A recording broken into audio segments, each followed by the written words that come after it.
Fala pessoal, Fabiano Capri, hoje nós estamos aqui com o professor Cassione. Quando tá escuro e ninguém te ouve, quando chega a noite Fala pessoal, Fabiano Capri, hoje nós estamos aqui com o professor Cassione. Vamos conversar um pouquinho sobre a participação social de forma geral e falar um pouquinho do nosso futuro. Por favor, mestre, obrigado por receber a gente aqui, né, claro. E fique à vontade, fala um pouquinho de você, um pouquinho da sua história, né, que muita gente já conhece, mas é sempre bom dar uma relembrada. Fabiano, primeiro, muito obrigado pelo convite. Fico muito honrado de ser selecionado entre as pessoas que você ouve. Antecipadamente, já agradeço os que vão seguir a nossa conversa. E eu digo sempre que quando uma pessoa chega na minha idade, eu já fiz 80, a gente tem muita história. Eu não sei se é interessante a história, mas inevitavelmente a gente tem história. O difícil é eu falar de mim sem ser provocado. A prova disso é que eu, por exemplo, nunca escrevi um livro e assunto nunca faltou. Mas, inevitavelmente, todo livro é um pouco autobiográfico. E eu não gosto de, espontaneamente, ter que falar da minha biografia. Uma parte dela é conhecida. Em razão de muita gente não conhecer o Vicente Cassione, não gosta dele. Outra parte, também, apesar de não conhecer, gosta. O que mostra que nem sempre quem gosta está certo e quem não gosta está certo. Eu sou uma pessoa absolutamente simples desde que eu me conheço por gente. Nunca tive arrogância e muita gente me acha arrogante. Você veja como são os juízos, não é? Muita gente me acha prepotente, arrogante, quando na verdade outras pessoas que me conheceram melhor e viram que eu cheguei alto na vida, e esse alto é muitas vezes a estatura que a pessoa valoriza, o que está fora, que para mim é tudo natural. Eu cheguei na altura que naturalmente eu chegaria sem fazer tanto esforço. Se eu quiser passar do que eu fiz, não consigo. Se eu quisesse fazer menos, também não conseguiria. Então, o nome, o sucesso, a fama, são decorrência de análises que as pessoas fazem de você, muito mais por aquilo que você exterioriza, quando, na verdade, os seus verdadeiros valores não aparecem. Então, o que você gostaria de saber da minha história, eu respondo. Uma curiosidade que você tenha, uma explicação que você pretenda ouvir, uma crítica que você queira me fazer. Estou às ordens. Bacana. Vamos seguindo. Eu queria aproveitar, então, já que nós entramos nessa oportunidade, eu queria que você falasse um pouquinho o que mais marcou você na sua vida profissional. Vamos contar um pouquinho de você, ao longo da sua trajetória, né, como jurista. Olha, Fabiano, o que mais me marcou na vida profissional foram as decepções com a vida profissional. Porque a vida profissional minha foi ter contato direto com o direito, com a justiça, com o Poder Judiciário, com o Ministério Público, com a polícia, com juízes, com promotores. E as decepções foram muito grandes. Porque quando você sonha na faculdade, quando aprende o direito, quando você sonha que ele vai se realizar sempre, e você vai ajudar a fazer isso, você descobre que muitas vezes a justiça não é praticada, o judiciário não é justo,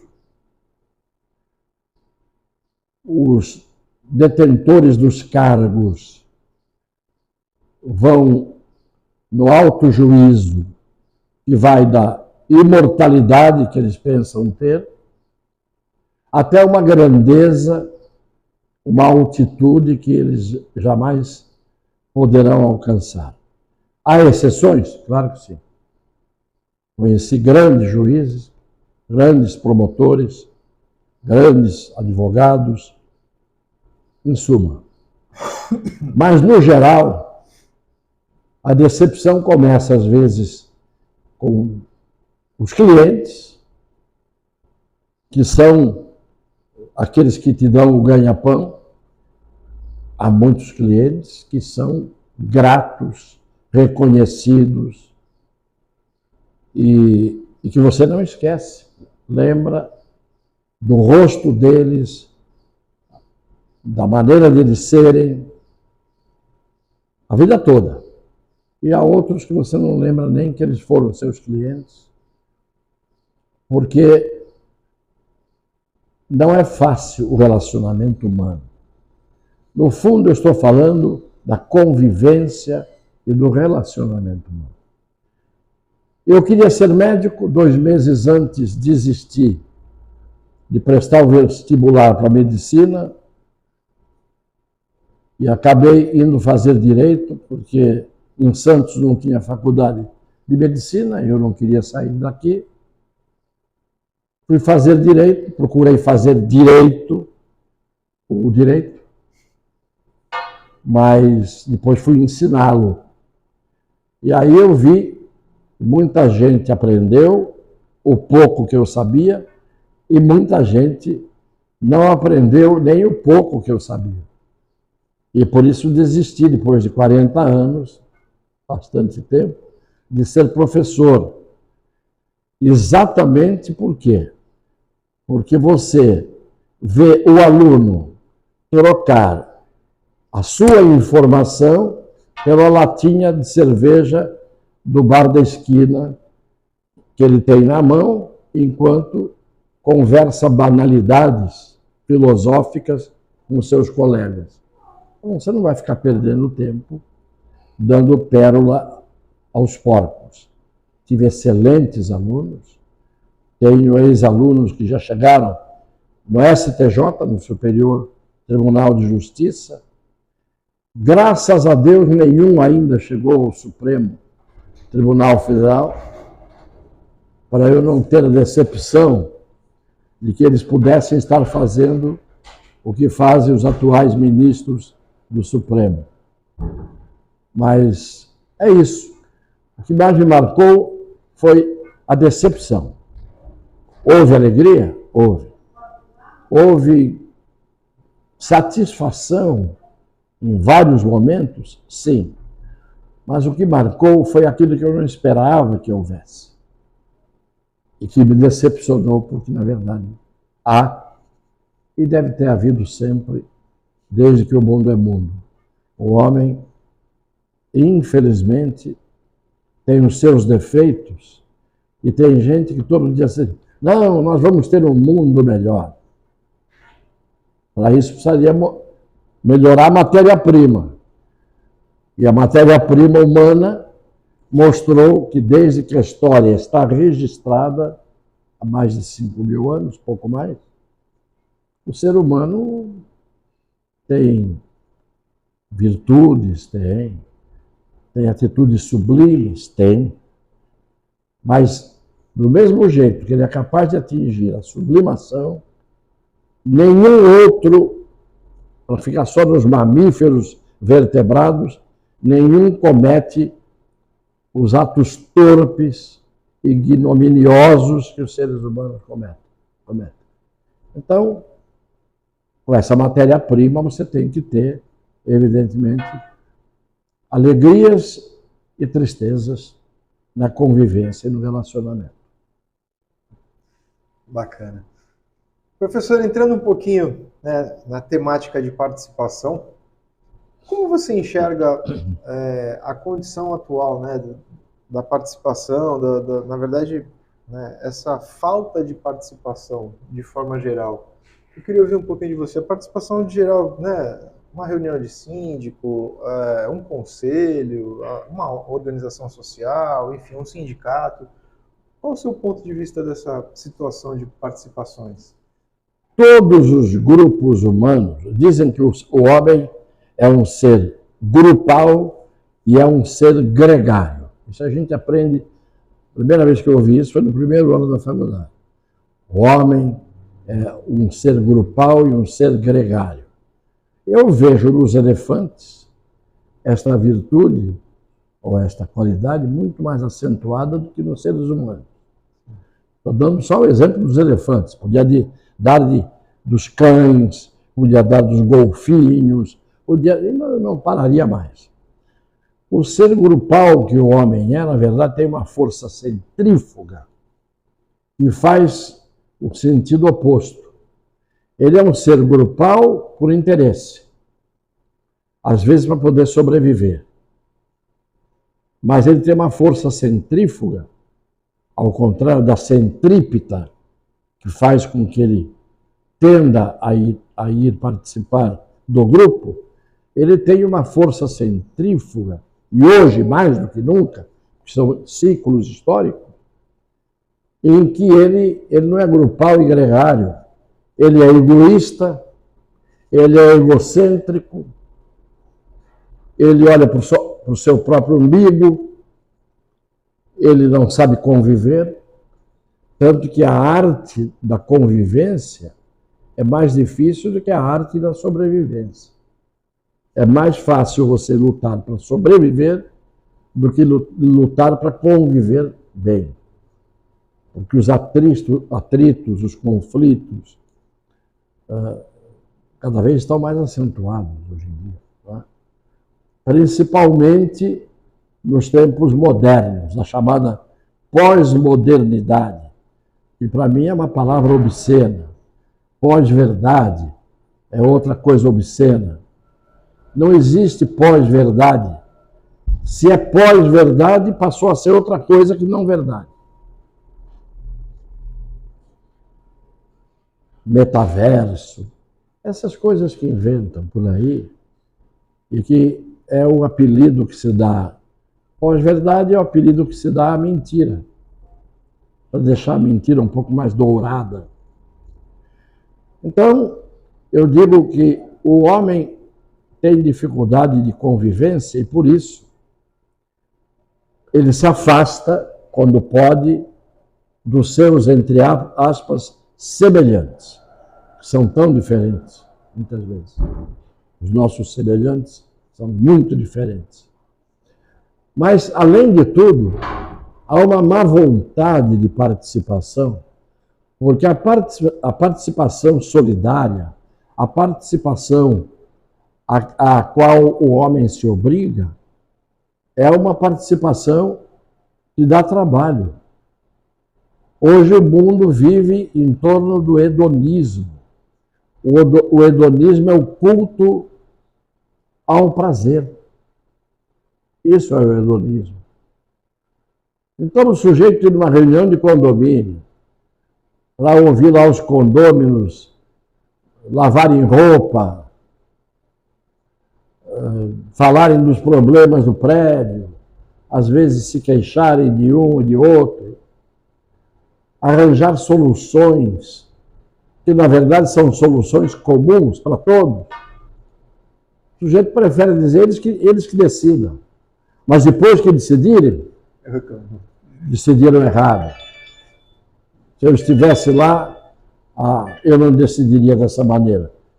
Se estivesse, não está porque não quis. E isso, o que a gente acaba vendo, é que há altruístas, há pessoas de boa vontade, há pessoas que são partícipes e participantes, mas há pessoas que só participam de qualquer tipo de escolha quando é para eles serem os escolhidos. E normalmente não é para fazer algo em favor de todos, mas em causa própria. É isso que eu vejo. Não é? Como regra, é isso que a gente vê. Agora, claro que há beneméritos, claro que há altruístas, claro que há pessoas desapegadas das coisas materiais, há pessoas que têm caráter, têm ética, têm sentimento, têm espírito de solidariedade. Não vou negar isso.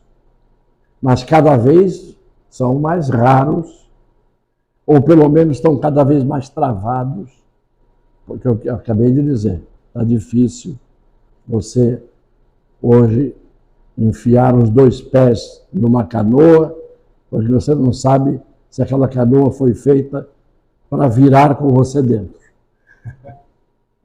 Bacana. Professor, entrando agora um pouquinho, né, na escolha, você que já escolheu, já teve a oportunidade de ser escolhido, qual é a importância desse movimento, né, de sairmos para escolher os nossos representantes? Primeiro, o difícil é achar quem te represente. Você fala de escolher os nossos representantes. A maioria do que está aí não me representa. Não sei se representa você, mas a maioria dos que estão aí não me representa, essa maioria. Porque para me representar, primeiro tem que pensar os valores que eu cultivo. E hoje em dia, eu estou vendo que o politicamente correto, para começar por aí, inverteu, colocou as coisas de cabeça para baixo. As pessoas dizem, há hoje uma inversão de valores. Não, há hoje uma perda de valores. Não está só invertido, é uma perda, falta de valores, ausência de valores. Então, a primeira coisa é isso. O meu representante tem que ter os valores dentro deles que estão dentro de mim. Já aí é difícil, porque você muitas vezes escolhe partindo da ideia de que a sua escolha tem que ser a do menos ruim. Quando a escolha tinha que ser, vou escolher dentre os bons o ótimo, dentre os bons vou escolher o melhor. Não. Hoje, como regra, você tem que dizer, entre o que está aí, eu vou ter que tentar ver se eu acerto a minha escolha apontando na direção daquele que deve ser o menos ruim. Veja que não é fácil. Eu, por exemplo, num determinado momento, eu já tinha feito 50 anos, só escolhia. Um dia eu falei, eu vou me submeter à escolha dos outros. Porque eu quero fazer o que os meus representantes não fizeram até agora. Me candidatei, a primeira vez em 92, a prefeito. Depois me candidatei em 94, não fui eleito em 92. Em 94, me candidatei a deputado, fui eleito. Fiquei lá 4 anos, o presidente era o Fernando Henrique. Não fui reeleito. Tenho certeza absoluta, porque fui roubado já pelas urnas eletrônicas, já naquele tempo. E não vou entrar nesse detalhe agora, mas eu estou afirmando isso. Depois da eleição para prefeito, eu sei que tinha ganho a eleição e perdi para o candidato do PT, que foi para o segundo turno, que era o Capistrano. Eu ganhei do Justo, do Beto Mansur e do Coiuíra. O Ibope tinha me dado, na véspera da eleição, o 5º lugar. E eu fui para o segundo turno com o Davi Capistrano, do PT. E depois, 10 anos depois, eu tinha certeza que ali me roubaram, e me roubaram nas cédulas manuais. Eu não tinha fiscal, não tinha delegados, não tinha nada. Novato. 10 anos depois, o Lula disse a mim, na frente do Aldo Rebelo e do José Dirceu, que a eleição de 92 contra o Davi, eu tinha ganho, mas não tinha levado. E eu perguntei, por quê? Porque nós te fraudamos. Veio a confissão mais abalizada que podia vir. Né? Então, depois, apesar de não ter mandato 4 anos, quando não fui reeleito, na eleição seguinte a esses 4 anos que eu não tive mandato, fui reeleito. Fernando Henrique tinha dito, você não vai se reeleger. Eu disse, por quê? Porque eu não vou deixar. Falou isso no gabinete dele, na frente do deputado Luiz Carlos Santos, que naquela altura era ministro da articulação política. Eu falei, estou pagando para ver. O Estadão tinha me dado entre os 5 mais votados na pesquisa. Começou a apuração, eu estava entre os 5. Travou de repente. Todo mundo passando por mim, o tucanato inteiro, e eu fiquei parado nos 50 e poucos mil votos. Na eleição, 4 anos depois, sem ter feito mandato, mandato eu fiz naquela, primeira, não me reelegeram. Né? Não me reelegeram entre aspas. Fernando Henrique cumpriu a palavra, eu não ia me reeleger. Aí eu fui eleito com 108 mil votos, estranho, né? E na anterior, eu tenha tido 50 e poucos, travou, o corregedor do TRE disse, se o senhor não tiver um padrinho muito forte, eu não posso fazer nada, porque nem eu estou entrando na sala da digitalização. O corregedor me disse isso, o desembargador corregedor do TRE. E aí fiz o segundo mandato. Modéstia à parte, fiz 2 mandatos em que fui escolhido nas 2 vezes como entre as 100 melhores cabeças. Não fui do baixo clero, exerci liderança. Fui líder, inclusive, da bancada quando o deputado Bolsonaro, que depois tornou-se presidente agora, né, foi meu liderado. O pai do Rodrigo, do Lira, presidente da Câmara, Benedito de Lira, o pai dele, foi meu liderado da bancada. Roberto Jefferson foi meu liderado. O Múcio, que é ministro da Defesa, foi meu liderado. Então, eu era da Comissão de Constituição e Justiça, tinha muita força pela argumentação jurídica e pela obediência à lei e à Constituição, porque eu não deixava passar o que não fosse constitucional e jurídico. E tanto que o Fernando Henrique, no livro de memórias dele, disse que tinha um deputado muito chato que atrapalhava propostas do governo na Comissão de Justiça. Eram 50 deputados, eu era um só. Eu não tinha culpa que a maioria me seguia, porque eu defendia ali posições jurídicas, não políticas.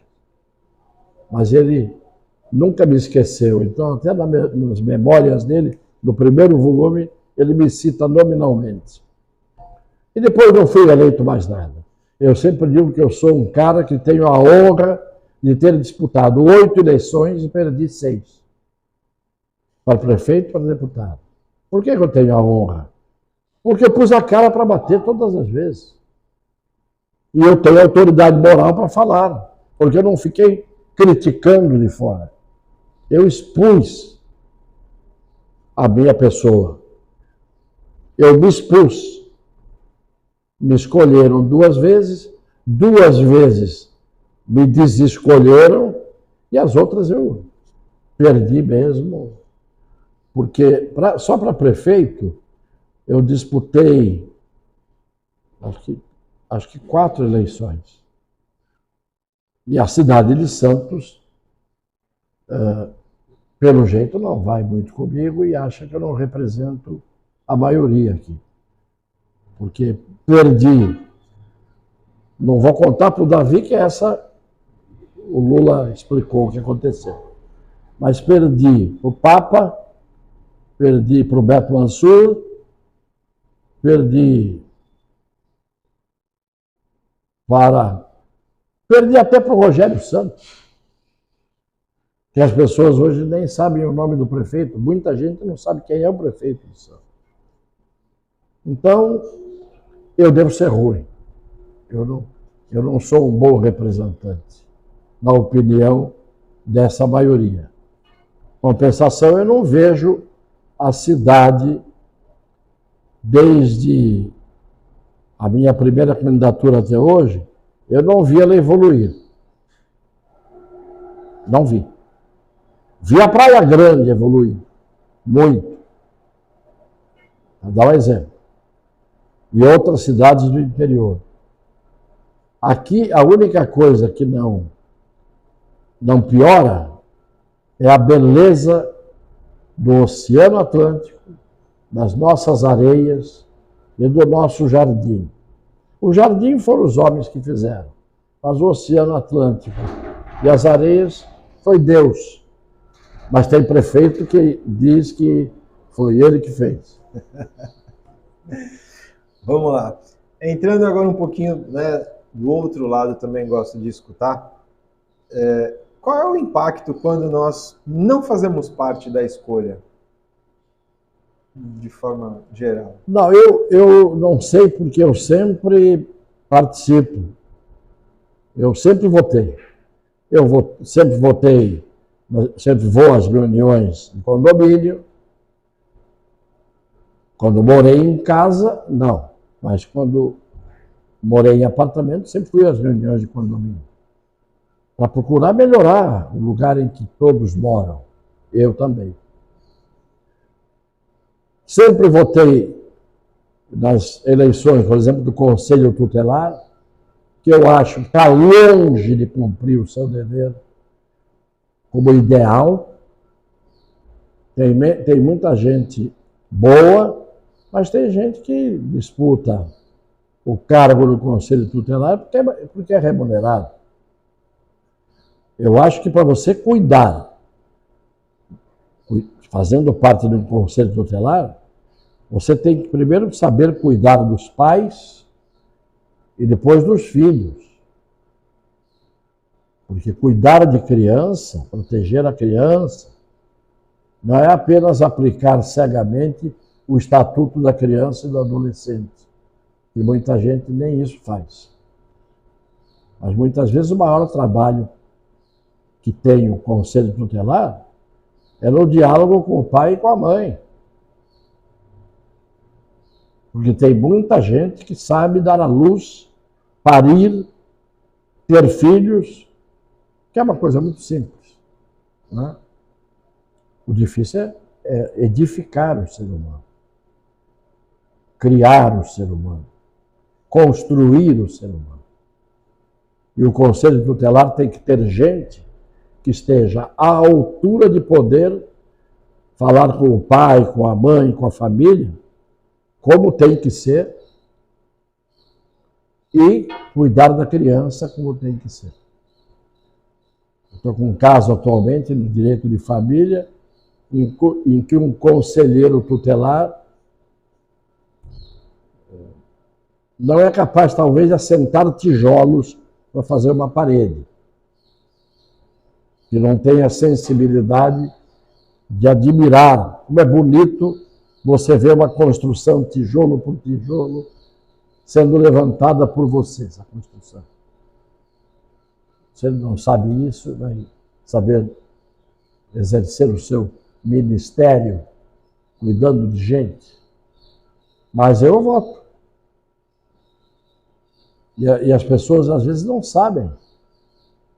Pode até haver, e a gente já viu isso, até um pedófilo assumir um cargo no Conselho Tutelar. Não estou falando de Santos.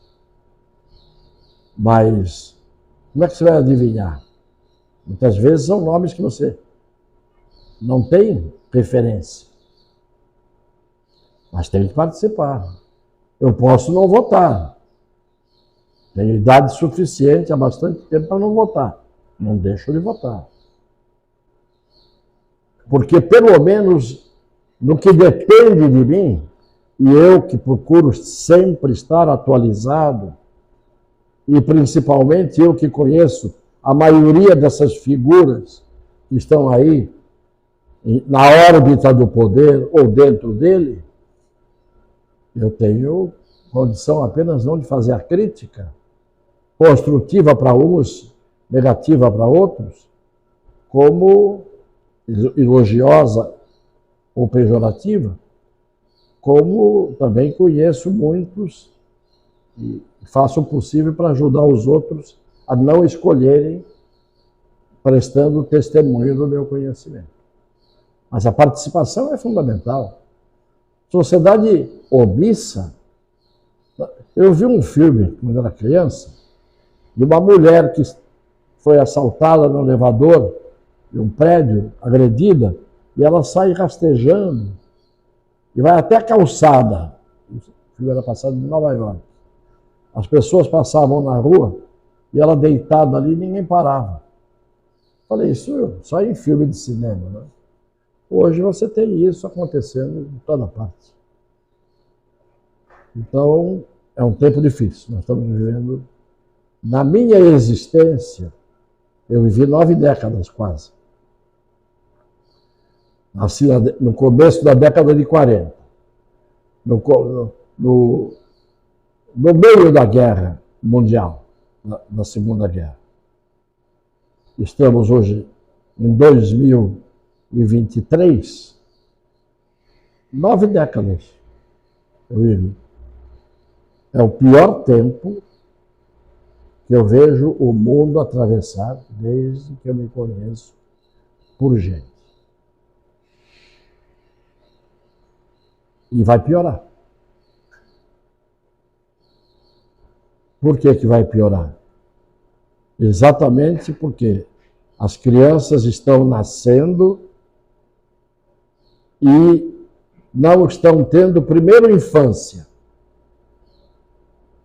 que é uma etapa que você não pode pular na vida. E quem tem que dividir a infância com você, antes de tudo, é o pai e a mãe, o avô e a avó.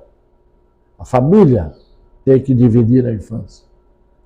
Você é obrigado a virar criança se você põe um filho no mundo, para poder se entender com ele e ele com você. Hoje, tem gente que terceiriza a maternidade e a paternidade. Então, ou é a avó ou é a tia, ainda bem, ou é a babá. Mas hoje nem precisa isso.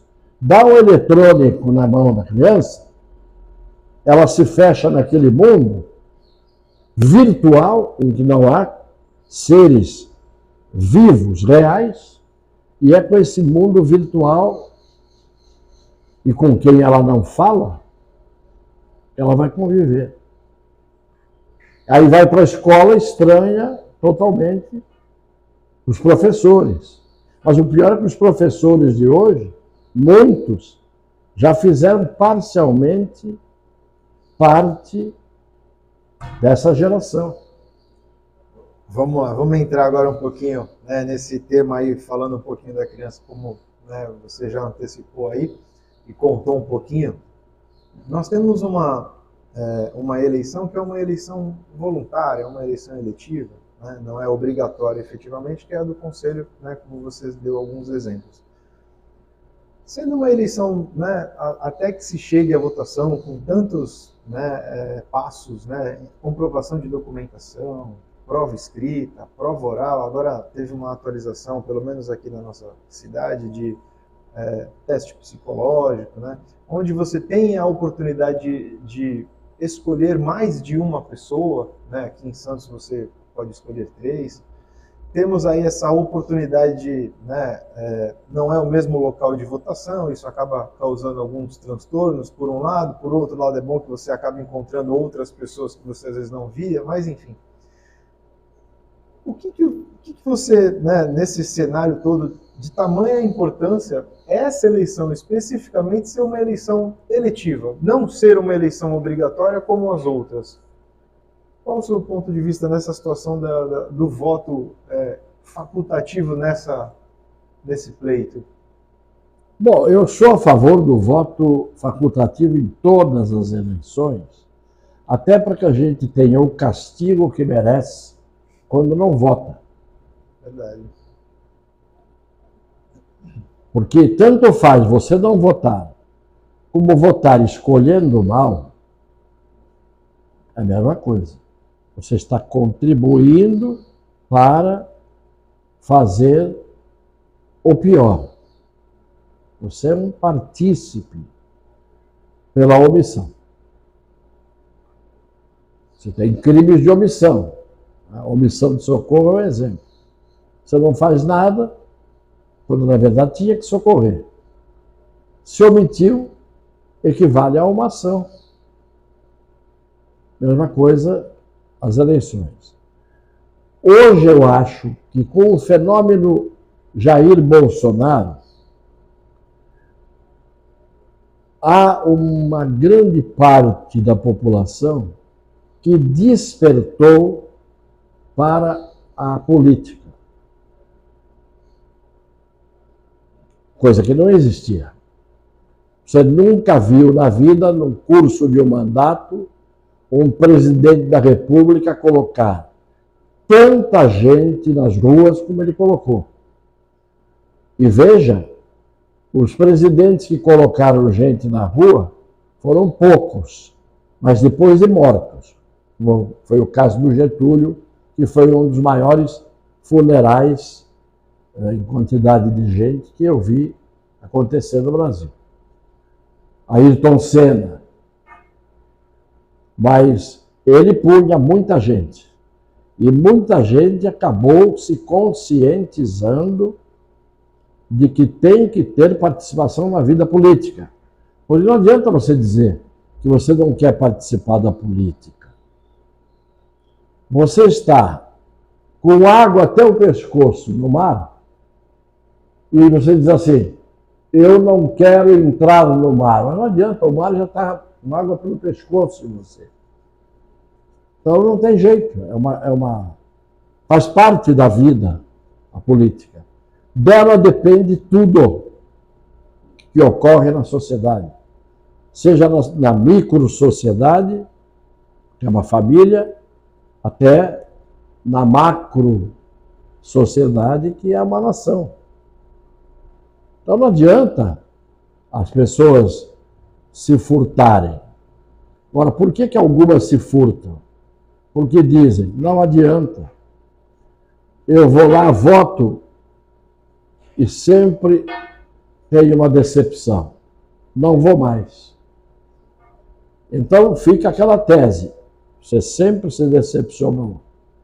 Se você não for votar, você pode se decepcionar e o pior, pode se decepcionar mais ainda, porque às vezes vai entrar o pior do que aquele que você poria se você tivesse ido votar. Então eu acho que precisa primeiro melhorar a qualidade intelectual da sociedade. Depois tem que melhorar a qualidade ética da sociedade. Depois tem que melhorar a qualidade espiritual da sociedade. Se você não melhorar esses três atributos, você, parte intelectual, porque a desonestidade intelectual é terrível. Parte moral ou ética. A desonestidade moral é horrível. E a parte espiritual. E quando eu digo parte espiritual, mesmo que a pessoa não tenha uma religião, seja qual seja a religião, ela pode ter religiosidade. Porque ter religião, você pode ser católico, protestante, muçulmano, aí você tem uma religião. Mas você pode ter religiosidade, e que é cultivar os valores espirituais daqueles que efetivamente têm uma religião, mas não seja uma religião apenas da cruz pendurada no peito para se dizer cristão. Porque a cruz pode ser uma mera bijuteria ou uma joia que vai enfeitar o tórax do homem e o decote de uma mulher, muitas vezes. Você tem que ter a cruz dentro de você. Dentro de você. Mas não a cruz. O crucificado. E a cruz é a lembrança do que ele passou para beneficiar os seres humanos. Então, quando você não tem religião, religiosidade, religião vem de religar, ligar o homem com Deus. Aí os senhores dizem, mas e os ateus? Eu conheço muito ateu que tem mais religiosidade do que o sujeito que vai nos templos e nas igrejas, bate no peito e não tem religiosidade. Não tem caridade, tem uma fé débil, fraca nesse sentido. Porque eu acho que a religião não se baseia na fé. Eu acho que você pode acreditar, ter crença, racionalmente. Para quem não consegue, pela razão, atingir a existência de Deus, ótimo que ele tenha fé. Porque a fé não é racional. Mas você pode ter a fé racionalmente. Pode ter a crença racionalmente, com o uso da sua inteligência. Claro que você não vai ter um entendimento completo, porque quem somos nós que não conseguimos enxergar? Eu, por exemplo, não consigo ver nem a minha nuca, que faz parte de mim. Como é que eu posso querer adivinhar os desígnios de Deus? E querer me comparar, pelo meu raciocínio, querendo que o Deus tenha um raciocínio semelhante ao meu. Não existe. Ele é Deus. E nós somos aqui rasos. Não é? Mas eu consegui acreditar, embora com formação religiosa que tive, inclusive estudei 8 anos em colégio religioso, mas eu consegui, pela razão, descobrir o Deus que eu descartei, daquela figura que era a capa do livro Luz do Céu, de religião, que tinha no colégio, que era um velho barbudo de barbas brancas sentado numa nuvem. Não é? Ele era um Deus. É evidente que esse Deus eu descartei. Isso é uma figura que evidentemente não tem nada a ver. Mas às vezes eu vejo Deus num gesto pequeno, já não digo dos seres humanos que revelam Deus. Você observando, você vê Deus no teu próximo. Mas até num cachorrinho. Você vê e fala, isso é Deus. Isso é criatura de Deus. Se todos nós somos criaturas de Deus, como eu acho difícil uma pessoa não ter fé. e não vê-lo pela razão. É mais difícil pela razão. Mas eu comecei a raciocinar e eu tinha 14 anos de idade quando eu comecei a raciocinar. Não, tem que ter fé. A fé não se explica. A fé não é racional. Eu digo, não, mas eu quero descobrir Deus pela razão. E eu sempre procurei ser muito racional nos meus estudos, nas minhas descobertas. E aí, um dia eu descobri, pelo raciocínio. Não fico dizendo para todo mundo, porque nem todo mundo vai querer ouvir. Né? Mas, se alguém perguntar um dia, eu conto como é que eu descobri, pela razão, a existência de Deus. Falta isso hoje em muita gente. Como é que uma criança, hoje, vai descobrir a sua espiritualidade no mundo materialista, no mundo de egoístas, no mundo cheio de ódio, de rancor, de egoísmo? É difícil. Eu pego os meus netos e vou doutrinando, sem ser chato, sem ser doutoral, mas eu vou colocando todo dia uma sementinha, um adubo, alguma coisa, porque isso... E essa semente que você vai colocando, né, dando o exemplo dos seus netos, qual a importância na formação deles, da fé, de forma geral, desse cuidado,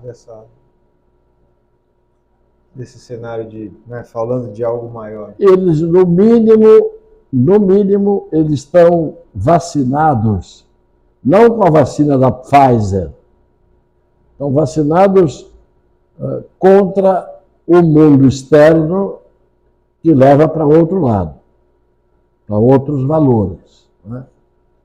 Então, o meu avô falou isso. Então, quando você primeiro assume o papel de avô, você passa a ser amado.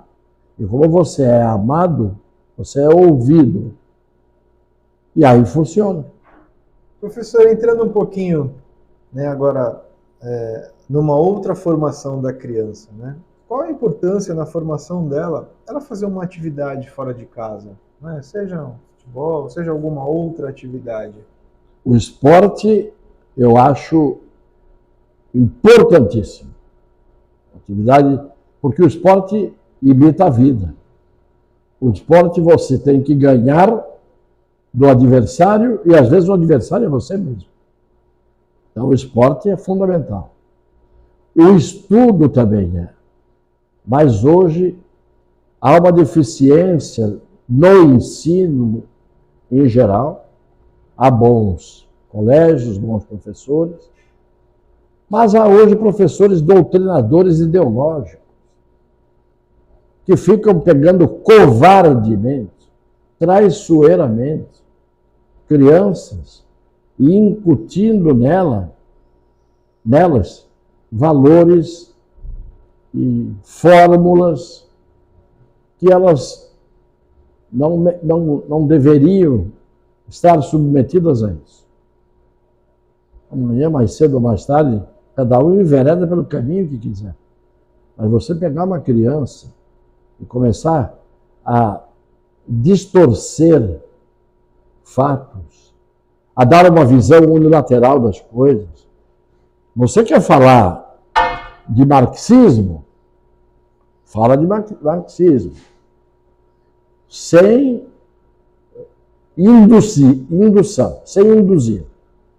Mas mostra o outro lado. Mostra a crítica ao marxismo. E mostra a crítica do marxismo ao resto. Você ensina a filosofia, você mostra, no meu tempo era assim, não se podia conhecer a doutrina marxista.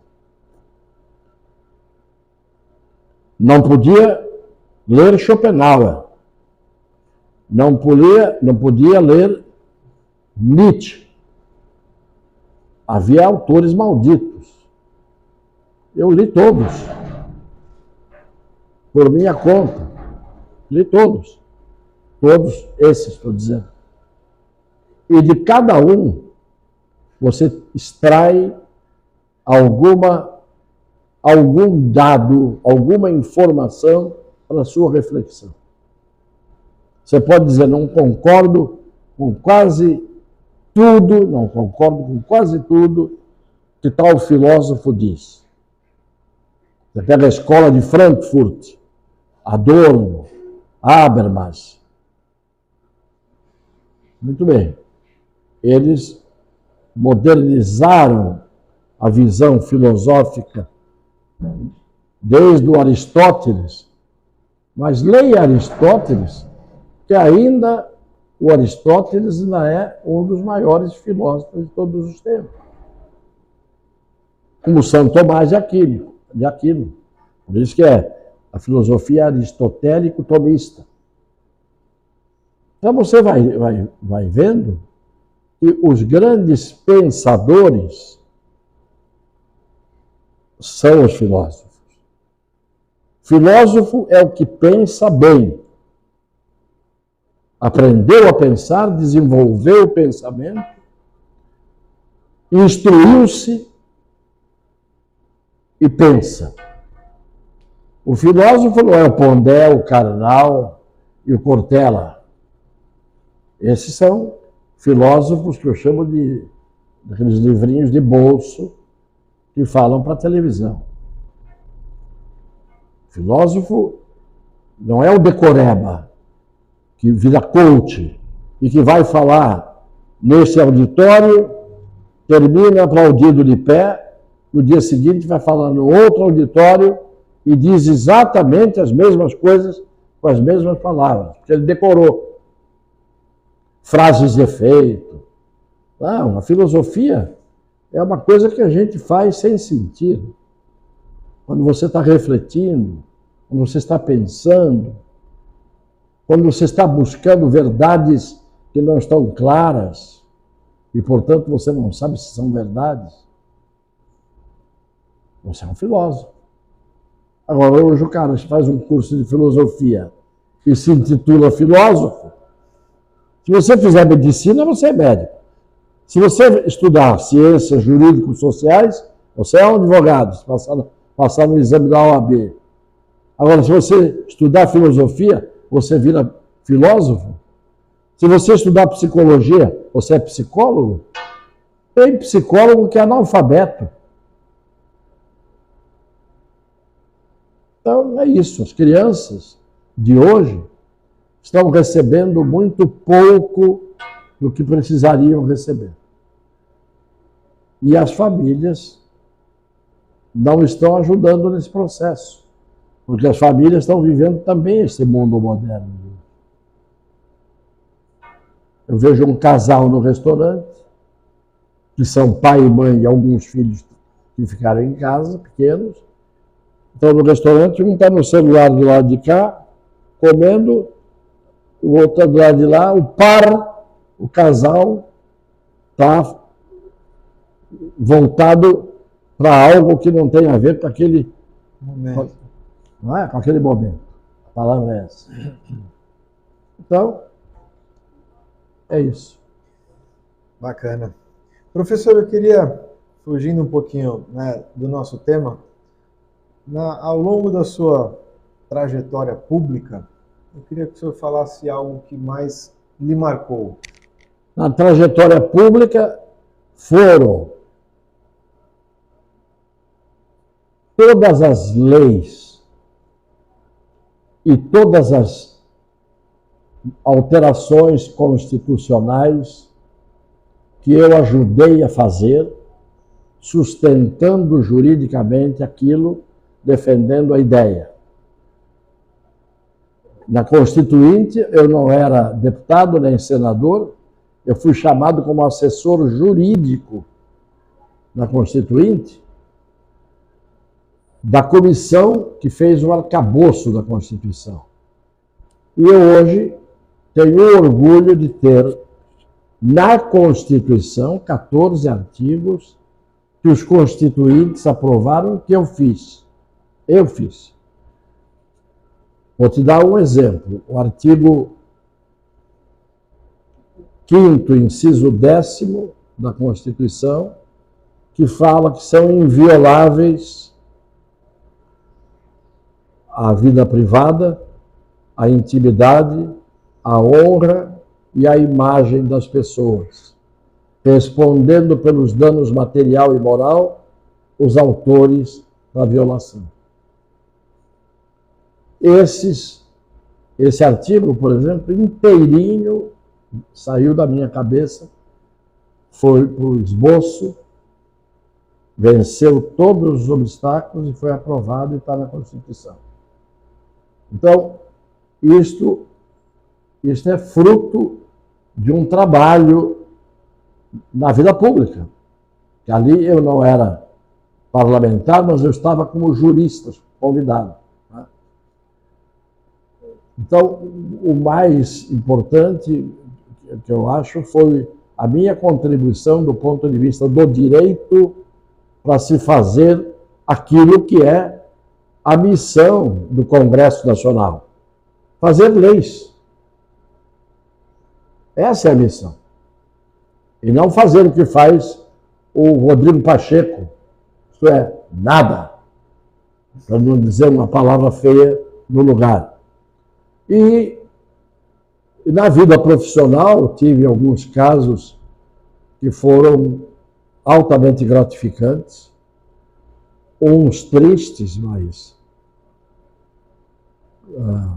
a defesa do coronel Ubiratã Guimarães contra tudo e contra todos, no caso do Carandiru, que eu o absolvi, contra tudo, contra todos.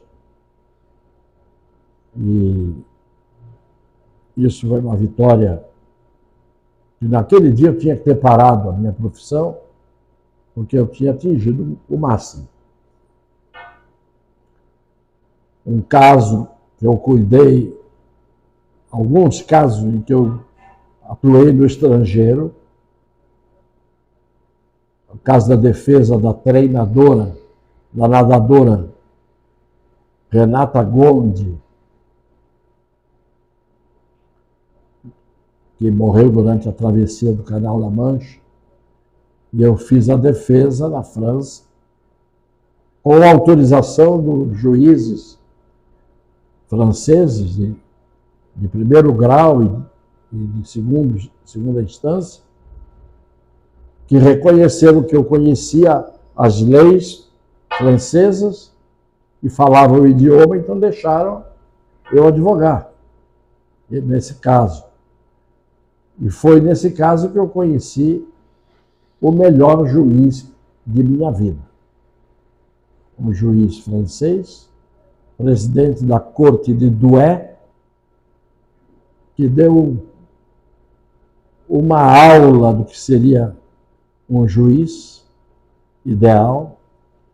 Ali havia quase 20 advogados e advogadas esperando cada um a sua vez. E nós todos choramos. Quando eu comecei a ver que eu estava chorando, olhei para os lados, pensando que eu era o único. Todos tinham lágrimas escorrendo nos olhos pelo que aquele juiz fez no plenário daquele tribunal da cidade de Douai, na França. Então, houve momentos, estou falando, você está vendo aqui, que o arrepio veio todo. Então, houve momentos maravilhosos, momentos, falei no começo dos clientes, eu estou dizendo aqui, houve grandes clientes, nesse caso da França, a pessoa que eu defendi, a grande figura humana, e assim, se eu for lembrar de tantos, as pessoas dizem, o senhor fez muitos milagres. Ninguém faz milagre. Os casos que eu ganhei, foram quase todos, na carreira, foram fruto de muita dedicação, muito esforço, muito trabalho, muito estudo do processo, para descobrir tudo aquilo que tem que ser visto, porque muita gente perde causas porque não conhece a causa. E quando você pensa que depois de ler 2, 3 vezes o processo, você já sabe tudo, na 4ª vez que você vai ler, você descobre uma coisa que é fatal. Então, o conselho que eu sempre dou, em qualquer profissão, todas são maravilhosas, desde que as pessoas as exerçam com afã, com afinco, com dedicação, com gosto, com esforço. Nada cai do céu, porque seria muito covarde as coisas caírem do céu para uns e não caírem para outros. Né? Alguma coisa estaria errada. Então, professor, chegando na reta final do nosso bate-papo, eu queria agradecer, queria que o senhor deixasse aí o último recado para quem assistiu a gente aí. Que tenham paciência, tolerância, complacência comigo, porque acho que falei mais do que devia, mas falei com o coração, que é mais importante, e com sinceridade. Coração e sinceridade põe a pessoa do avesso. Eu não escondo nada, falo o que sinto. E isso é uma homenagem que me merecem os que se dispõem a me ouvir. Eu agradeço muito a você, Fabiano, pela forma brilhante como conduz a entrevista, pelo seu trabalho, que é muito útil e que deve ser imitado, porque aqui nós não estamos tratando de realidades virtuais. De realidade virtual, na verdade, não existe. Se é virtual, não é real. Muito obrigado. Deus abençoe. Vamos ficando por aqui. Pessoal, vamos ficando todos por aqui. Fiquem todos com Deus, sempre. Amém.